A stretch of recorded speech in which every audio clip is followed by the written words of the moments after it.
it's always a tough place to come here. You know, obviously Wiley's got his team really well organised, and they're dangerous from set plays. They're very direct, and long throw from anywhere in their half, it puts you under pressure, and we've got to defend it, and we defend it excellently. I think, you know, our back four and goalkeeper, and you know, and just defended, you know, the corners, the set plays, the long throws, and dealt with it really well. You know, and I thought we tried to play some stuff on a really tricky pitch, and overall I thought we well and truly deserved to win the game.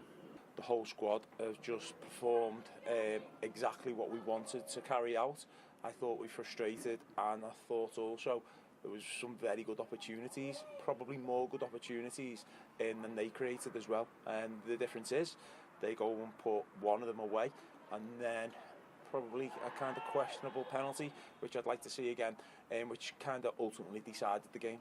Dwi'n meddwl da ni'n heiddi pwynt fe yna, ond mae'r pethau heb di lanio I ni yn y bocs, a maen nhw wedi bod yn glinigol, ond dyna beth mae TNS amdan, maen nhw ohyd yn glinigol, a weithiau dyna'r gwahaniaeth.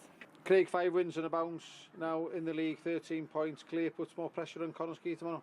Yeah, it does. You know, without a doubt, we knew it was going to be a tough game here for us tonight, and you know, we've just made sure we concentrate on ourselves, and we have done for 3 or 4 weeks, and our performances has been really good. I think you referred to it earlier. I think there's 4 clean sheets out the last 5, and we've performed well. So you know, we've still got a long way to go. 7 games left for us.